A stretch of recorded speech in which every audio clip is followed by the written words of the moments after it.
আসসালামু আলাইকুম ওয়া রাহমাতুল্লাহি ওয়া বারাকাতুহু।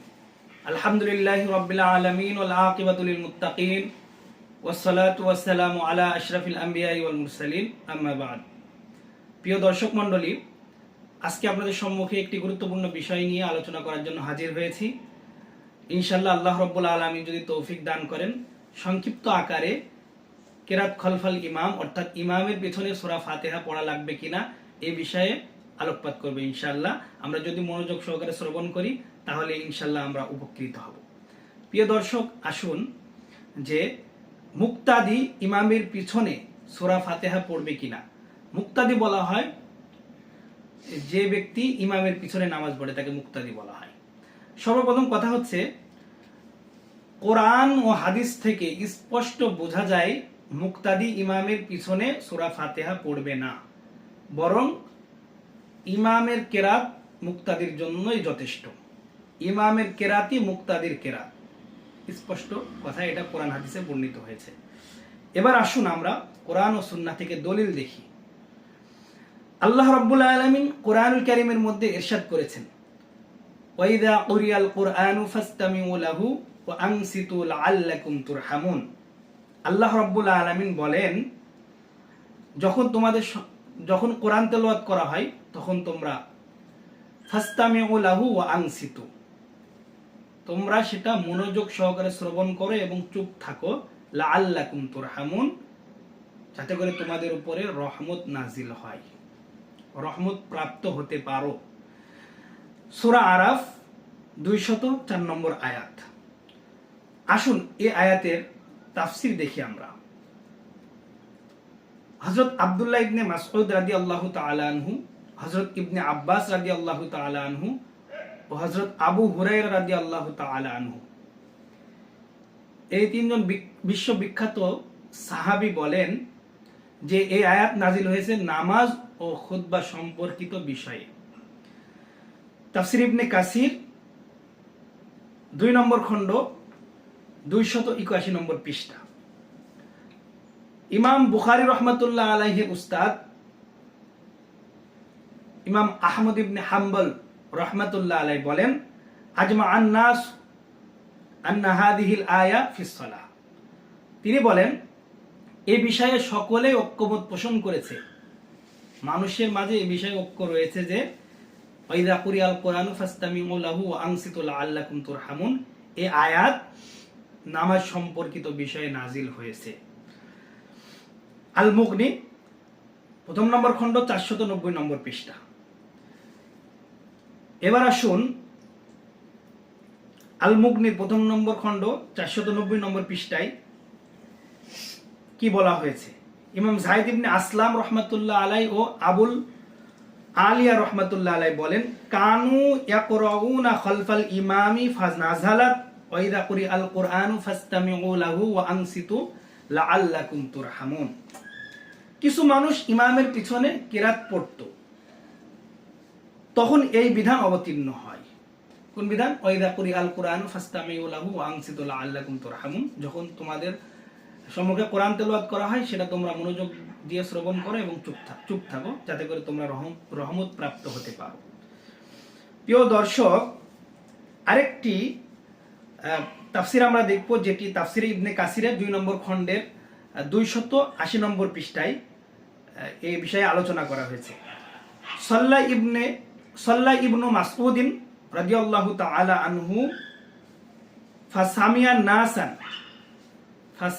নাসান ইয়াকরাউনা মাআল ইমামি ফালাম্মা আনসারাফা।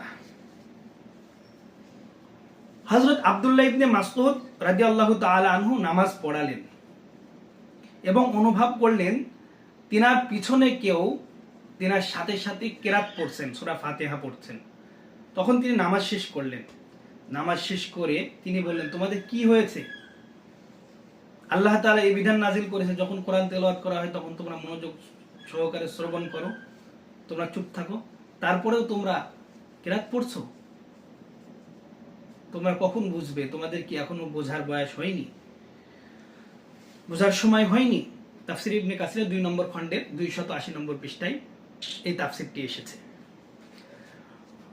প্রিয় দর্শক, সাহাবায়ে কেরাম, তাবেঈন সহ মুফাসসিরিনে কেরামের এই ভাষ্য থেকে স্পষ্ট বোঝা যায় ইমামের পিছনে মুক্তাদি কেরাত পড়বে না, বরং ইমামের কেরাতই মুক্তাদির জন্য যথেষ্ট।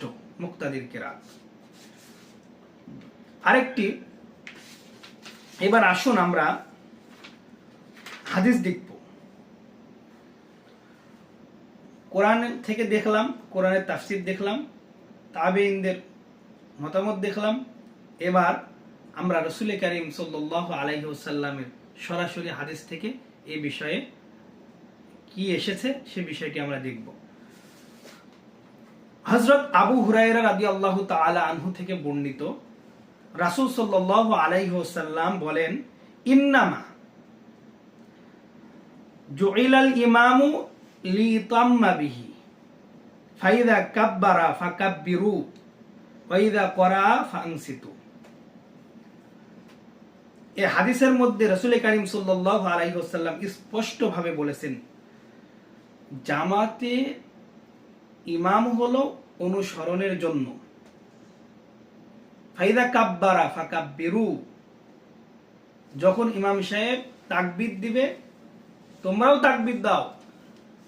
ফাইদা ক্বারা ফানসিতু, ইমাম সাহেব যখন পড়বে তখন তোমরা চুপ থাকো। এই হাদিস থেকে স্পষ্ট বোঝা যায় ইমাম সাহেবের পিছনে কেরাত পড়ার প্রয়োজন নাই, ইমামের কেরাতই মুক্তাদির জন্য যথেষ্ট। ইবনে মাজাহ শরীফের মধ্যে হাদিসটি এসেছে। ইবনে মাজাহ 1 নম্বর খণ্ডের 61 নম্বর পৃষ্ঠায় এই বিষয়ে হাদিস এসেছে। ইমাম মুসলিম রাহমাতুল্লাহ আলাইহির শিষ্য আবু বকর রাহমাতুল্লাহ আলাইহি এই হাদিসটি সম্পর্কে জিজ্ঞাসা করেন তার উস্তাদ ইমাম মুসলিম রাহমাতুল্লাহ আলাইহিকে। ইমাম মুসলিম রাহমাতুল্লাহ আলাইহি বলেন, এই হাদিসটি সহিহ। আমার মতে এই হাদিসটি সহিহ। ইমাম মুসলিম রাহমাতুল্লাহ আলাইহি স্পষ্ট বলেছেন সহিহ মুসলিমের 1 নম্বর খণ্ডের 1074 নম্বর পৃষ্ঠায়। প্রিয় দর্শক, এবার আসেন, যারা বলে ইমামের পিছনে মুক্তাদিও কেরাত পড়বে, এটা ফরজ,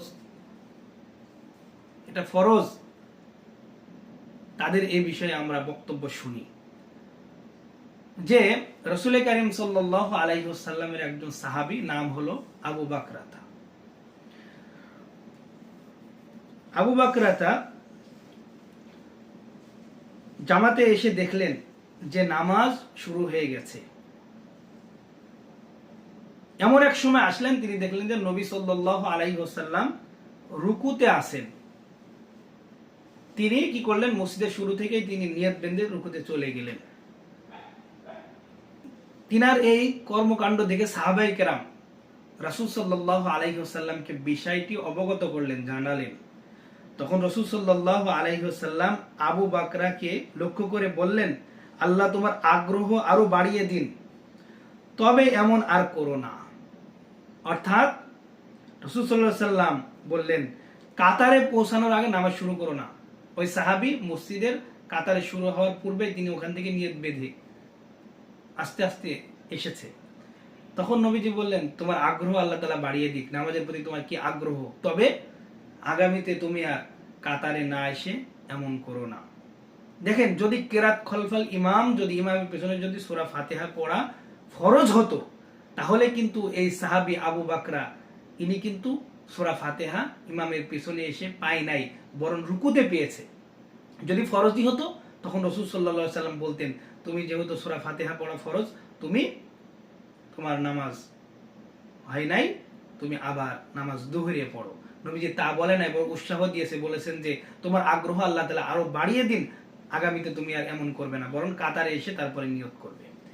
এই হাদিসে স্পষ্ট, সহিহ বুখারীর মধ্যে হাদিসটি এসেছে, 1 নম্বর খণ্ড 1008 নম্বর পৃষ্ঠায় এই হাদিস এসেছে।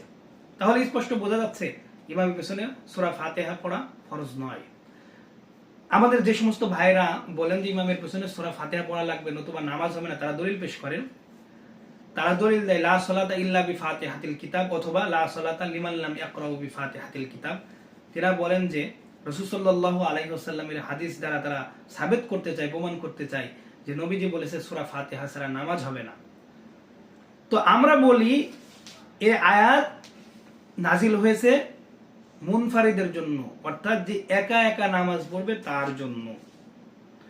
অর্থাৎ লিমান লাম ইয়াকরাউ বিফাতিহাতিল কিতাব, যে একা নামাজ পড়বে তার জন্য এই আয়াত নাজিল হয়েছে। এ বিষয়ে বিস্তারিত ব্যাখ্যা এসেছে। আমরা একটি ব্যাখ্যা দেখব। ইমাম তিরমিজি রহমাতুল্লাহ আলাইহি প্রথম নম্বর খণ্ডের 42 নম্বর পৃষ্ঠায় এর ব্যাখ্যা করেছেন। আসুন আমরা মনোযোগ সহকারে শ্রবণ করি। নবী সাল্লাল্লাহু আলাইহি ওয়াসাল্লামের হাদিস লা সালাতা লিমান লাম ইয়াকরাউ বিফাতিহাতিল কিতাব, এর মর্ম হলো কেউ যখন একা নামাজ পড়ে তখন সূরা ফাতিহা পড়া ছাড়া নামাজ হয় না। এর দলিল হযরত জাবের রাদিয়াল্লাহু তাআলা আনহু এর হাদিস। তিনি বলেছেন যে নামাজে সূরা ফাতিহা পড়ে না, হযরত জাবের রাদিয়াল্লাহু তাআলা আনহু তিনি বলেছেন যে নামাজে সূরা ফাতিহা পড়ে না তার নামাজ হয় না। তবে যদি ইমামের পিছনে ইক্তেদা করে, তাহলে তার সূরা ফাতিহা পড়া লাগবে না। স্পষ্ট এই হাদিসের ব্যাখ্যা করেছেন জাবের রাদিয়াল্লাহু তাআলা আনহু। ইমাম আহমদ ইবনে হাম্বল রাহমাতুল্লাহ আলাইহি বলেন, নবী সাল্লাল্লাহু আলাইহি ওয়াসাল্লামের সাহাবী উপরোক্ত হাদিসের এই ব্যাখ্যা করলেন যে এই বিধান একা নামাজ আদায়কারীর জন্য প্রযোজ্য। তাহলে সাহাবীদের ব্যাখ্যা কত শক্তিশালী দেখেন। আমি আপনি হাদিস পড়ে কি ব্যাখ্যা বুঝবো? লা সালাতা লিমান লাম ইয়াকরাউ বিফাতিহাতিল কিতাব, এই হাদিসের ব্যাখ্যা সাহাবী জাবের রাদিয়াল্লাহু তাআলা আনহু স্পষ্ট করেছেন। তিরমিজি রহমাতুল্লাহ আলাইহি তিরমিজি শরীফের 1 নম্বর খণ্ডের 42 নম্বর পৃষ্ঠায় এই বিষয়ে আলোচনা নিয়ে এসেছে। তিনি বলেন যে হযরত জাবের রাদিয়াল্লাহু তাআলা আনহু এই হাদিসের ব্যাপারে বলেছেন যে সূরা ফাতিহা ছাড়া নামাজ হবে না, তবে যদি কেউ ইমামের পিছনে পড়ে তাহলে ভিন্ন বিষয়, তার কিরাত পড়া লাগবে না। ইমামের কিরাতই তার জন্য যথেষ্ট। এজন্য তাহলে আমরা আলোচনা শুনে আমরা দলিল পেলাম রাসূল কারীম সাল্লাল্লাহু, প্রিয় দর্শক, তাহলে আমরা আলোচনা শুনে বুঝতে পেলাম যে এই বিষয়ে আল্লাহ রাব্বুল আলামিন কোরআনুল কারীমের মধ্যে আয়াত নাজিল করেছে, যা তাফসীরের কিতাব থেকে বুঝলাম, এবং হাদিসের মধ্যে রাসূল কারীম সাল্লাল্লাহু আলাইহি ওয়াসাল্লামের হাদিস দেখলাম যেখানে বলা হয়েছে যে ইমাম যখন কিরাত পড়বে তখন তোমরা ফাআনসিতু, তখন তোমরা চুপ থাকো। আরেক হাদিসে বলা হয়েছে ইমামের কিরাতি মুক্তাদির জন্য কিরাত যথেষ্ট।